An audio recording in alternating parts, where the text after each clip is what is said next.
Hello, welcome back to गुल की उड़ान। कैसे हैं आप लोग? आई होप आप लोग काफ़ी अच्छे होंगे। तो आज मैं आप लोगों के साथ सीटेट 2026 नई नोटिफिकेशन यानी एग्ज़ाम अगली सीटेट की कब होगी, क्या एग्ज़ाम जल्दी होने वाली है या नहीं, ये सारी डिटेल्स लेकर आई हूँ। देखिए, यूट्यूब पे तो वीडियोस बहुत सारे हैं, लेकिन आपको सारे वीडियोस पर नहीं जाना है कि कब एग्ज़ाम होगी या नहीं होगी। अभी आप देख सकते हैं कि सचिन सर ने वीडियो डाला है। मैं सचिन सर की वीडियो को फॉलो करती हूँ, हिमांशी मैम की वीडियो को फॉलो करती हूँ। वो जो कहते हैं वो चीज़ें 98-99% वो सही होता है। तो जैसा कि आपको पता है कि सीटेट की जो एग्जामिनेशन डेट है यानी जो एग्ज़ाम होगी सीटेट की, वो कब होगी? सितंबर में होगी। अगर सितंबर में होगी तो कहीं ना कहीं उसकी जो नोटिफिकेशन है वो जल्द ही, जैसे मई का महीना स्टार्ट हो गया है, जल्द ही आ जाएगी। 2 दिन में आ जाए, 4 दिन में आ जाए, या इसी महीने के अंदर आ जाएगी अगर सितंबर में एग्ज़ाम होना है तो। लेकिन सर ने कहा है तो ज़रूर एग्ज़ाम सितंबर में होगी, क्योंकि मैंने देखा है कि जो बात बताते हैं वो चीज़ें एक्यूरेट होती हैं। ठीक है, तो यहाँ पे मैं ये नहीं बता रही हूँ कि सीटेट की जो एग्ज़ामिनेशन डेट है वो सितंबर में होगी। मतलब बस मेरा ये कहना है कि अब इसका मतलब ये है कि सीटेट की एग्ज़ाम हमारी जल्द ही होने वाली है, नोटिफिकेशन आने वाला है। तो क्यों ना इसकी सारी डिटेल्स आपको पता होना चाहिए।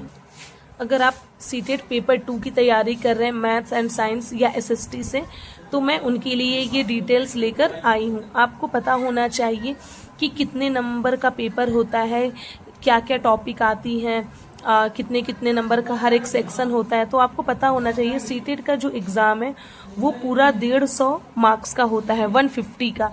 और जो टाइम होता है, टाइम उसका कितने घंटे का होता है? 2.5 घंटे का होता है, जिसमें सीडीपी आपका 30 मार्क्स का होता है। 30 मार्क्स का आपका सीडीपी होगा। ठीक है, सीडीपी ये जो है, ये चाहे आप मैथ्स एंड साइंस से हैं, चाहे आप एसएसटी से हैं, चाहे आप पेपर 1 का एग्ज़ाम दे रहे हैं, चाहे पेपर 2 का एग्ज़ाम दे रहे हैं, सबके लिए सीडीपी क्या है? इम्पॉर्टेंट है। ठीक है, 1 to 5 के लिए सीडीपी का लेवल थोड़ा सा कम होगा। कम क्या होता है? लगभग चीज़ें पढ़नी होती है। ठीक है, अगर आप मैथ्स और साइंस से, सीडीपी तो 30 मार्क्स का हो गया, मैथ्स और साइंस से है तो आपका 60 मार्क्स का ये दोनों सेक्शन होगा। मैथ्स जो होगा वो 30 मार्क्स का मैथ्स होगा और 30 मार्क्स का साइंस होगा। जिसमें से मैं मैथ्स की बात करूं तो मैथ्स का कंटेंट 15 मार्क्स का होगा। मैथ्स कंटेंट यानी मैथ्स के जो क्वेश्चंस होंगे, और मैथ्स जो पेडागोजी होगा वो 15 नंबर के होंगे। लेकिन कभी कभी क्या होता है, जैसे मेरा 7 फरवरी को एग्जाम था, 15 क्वेश्चन से ज़्यादा मैंने क्वेश्चन देखा मैथ्स कंटेंट वाले को, तो 1-2 क्वेश्चन आगे पीछे होते रहता है। और जो साइंस है, साइंस भी 30 मार्क्स का होगा, जिसमें से 15 मार्क्स का कंटेंट होगा और 15 मार्क्स का क्या होगा? साइंस पेडागोजी होगा। ठीक है, इसमें भी चीजें 1-2 क्वेश्चन ऊपर नीचे हो सकता है। ठीक है, लेकिन लगभग ऐसे ही आता है। और मैं आपको बता दूं, अगर आपका एसएसटी है तो आपका यहाँ पे ये जो मैंने मैथ्स और साइंस को 60 मार्क्स का बोला है, ओके, तो जिनका एसएसटी होगा उनका एसएसटी क्या होगा? 60 मार्क्स, पूरा 60 मार्क्स का एसएसटी होगा। ठीक है, अब आता है खेल, तो ये हो गया 30 और ये हो गया 60-90 नंबर। ठीक है, अब आता है आपका लैंग्वेज 1 और लैंग्वेज 2। लैंग्वेज 1 आपका 30 मार्क्स का होगा और लैंग्वेज 2 30 मार्क्स का। अब लैंग्वेज 1 और 2 में आप हिंदी, इंग्लिश, उर्दू, संस्कृत, जो भी अवेलेबल होगा वो चीजें आप ले सकते हैं जिसमें आप कंफर्टेबल हो। अगर लैंग्वेज 1 में आप हिंदी लेते हैं, अगर लैंग्वेज 1 आप हिंदी लेते हैं तो 30 मार्क्स का लैंग्वेज होगा, जिसमें हिंदी कंटेंट 15 नंबर का, जिसमें अनसीन पैसेज और प्रोज दोनों होंगे। तो इस ठीक है, और हिंदी पेडागोजी 15 नंबर का। सेम उसी तरह लैंग्वेज 2 30 मार्क्स का होगा, जिसमें इंग्लिश कंटेंट 15 नंबर के होंगे और इंग्लिश पेडागोजी 15 नंबर का होगा। और इसमें भी अनसीन पैसेज और प्रोज होगा। ठीक है, हिंदी वाले में भी होगा अनसीन पैसेज और कविताएं, और इसमें भी होगा अनसीन पैसेज और प्रोज होगा। लेकिन सीटेट का जो पूरा खेल है ना पास होने का, वो लैंग्वेज 1 और लैंग्वेज 2 का ही है। अगर लैंग्वेज 1 लैंग्वेज 2 आपकी अच्छी तैयारी है और एग्जाम में सबसे पहले आप इसे अटेम्प्ट करते हैं, तो आप ये 60 मार्क्स में कम से कम 50 मार्क्स तो आसानी से ला सकते हैं। तो जब भी आप एग्ज़ाम दें सीटेट का तो सबसे पहले लैंग्वेज 1 लैंग्वेज 2 को ही अटेम्प्ट करें, जो कि मैंने अपने पिछले एग्जाम में मैंने गलती किया था। मैंने लैंग्वेज 1 लैंग्वेज 2 को पहले ना अटेम्प्ट मैंने नहीं किया था और टाइम खत्म होने की वजह से 60 नंबर का क्वेश्चन को मैंने बस तुक्का मार कर मैं आई थी। अगर इसे मैं अच्छा से अगर मैंने कर लिया होता तो साइंस और अगर मैथ्स में कम भी मार्क्स आते तो भी और सीडीपी में भी थोड़ा सा कम आता, यानी 20-20 भी आ जाते तो मतलब मेरा जो ये चीज़ें हैं क्या हो जाती, क्लियर हो जाती, एग्ज़ाम क्लियर हो जाता। लेकिन ये गलती मैंने किया है तो इसीलिए बार बार अपनी गलती को मैं आपको बताती हूँ ताकि आप ये गलती ना करें। आपको पता है पासिंग मार्क्स जो जनरल का है 90 है, ओबीसी एससी एसटी ये सारे लोगों का पासिंग मार्क्स क्या है 82 है। और ये एक बार आप सीटेट का एग्जाम दे देंगे तो ये लाइफ टाइम के लिए इसकी वैलिडिटी है, फिर दोबारा नहीं देना होगा। हाँ, लेकिन आप चाहे तो मल्टीपल टाइम्स आप एग्जाम दे सकते हैं। जैसे आपका 90 मार्क्स आए, आप चाहते हैं 120 110 लाए तो आप दोबारा दे सकते हैं, मर्जी आपकी है, लेकिन क्या ही फायदा। ठीक है। और मैं आपको बता दूं कि जो आपका हिंदी कंटेंट और इंग्लिश कंटेंट है इसको आप एग्जाम में हमेशा अच्छा से करें। Hindi pedagogy English pedagogy same रहता है, बस लैंग्वेज का फर्क है। इंग्लिश पैडागोजी वाला ही हिंदी पैडागोजी में ही आता है। ठीक है। और आप अच्छे से तैयारी सीडीपी का कर लें। सीडीपी और पैडागोजी का एग्जाम में सबसे ज्यादा वेटेज है। देखिए सीडीपी 30 मार्क्स का तो यहाँ आ गया, 15 नंबर का यहाँ पैडागोजी हो गया, 15 नंबर का यहाँ पैडागोजी हो गया, 15 15 30, फिर 15 नंबर का यहाँ पैडागोजी हुआ, 15 नंबर का यहाँ 15 15 30, यानी 30 30 60। अगर मैं देखूं तो 60 नंबर के पैडागोजी हो गए और प्लस 30 नंबर का सीडीपी हो गया।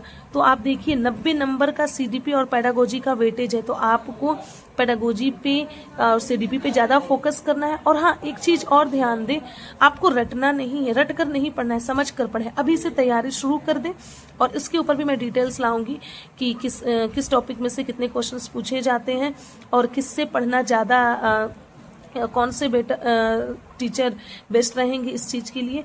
और दूसरी बात जो सबसे इम्पॉर्टेंट है वो है आपका PYQ। PYQ जो है वो सबसे ज्यादा आप इम्पॉर्टेंट है।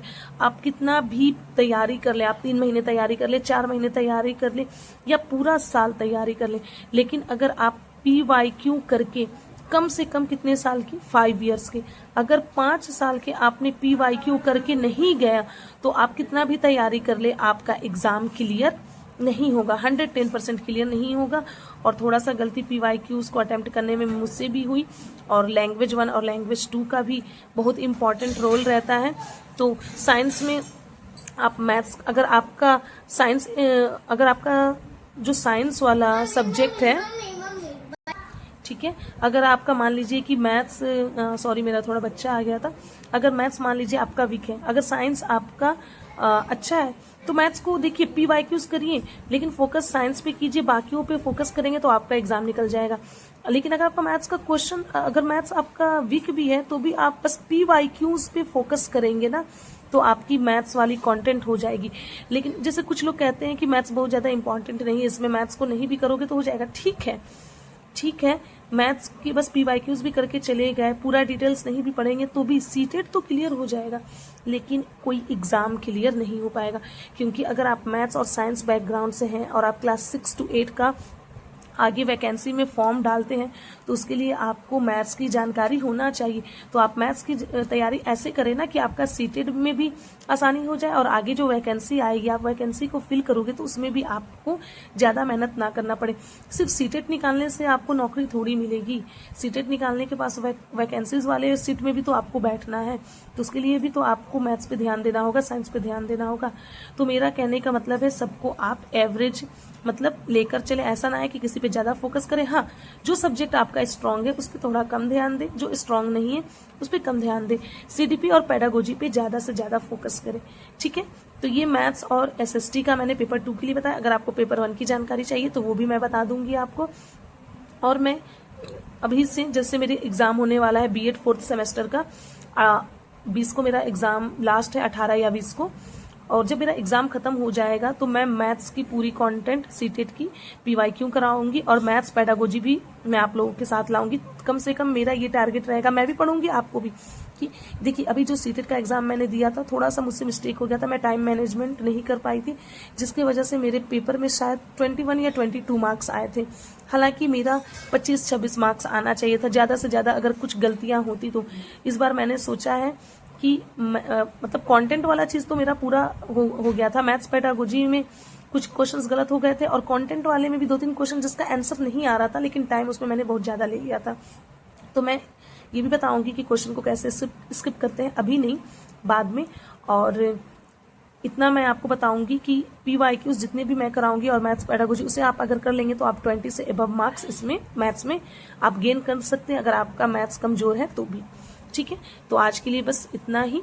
और हाँ, ये वीडियो मैं सचिन सर से और हिमांशी मैम से मतलब इंस्पायर होकर ही मैंने बनाया है कि सीटेट की जो डेट है वो आ चुकी है, क्योंकि मुझे नहीं पता है कि डेट आएगी कि नहीं आएगी, लेकिन हाँ उन्होंने कह दिया है तो मैं भी स्टूडेंट हूँ, आप भी स्टूडेंट है, इतना मान के चलिए। अगर ये बड़े बड़े जो टीचर्स उन्होंने कह दिया तो 110% एग्जाम हमारा सितंबर में होगा, बाकी भाई CBSE के ऊपर है। तो आज के लिए बस इतना ही। और हाँ, टेलीग्राम चैनल ज्वाइन करना ना भूलें, गुल की उड़ान नाम करके टेलीग्राम चैनल भी है और मेरे बायो में उसका लिंक है।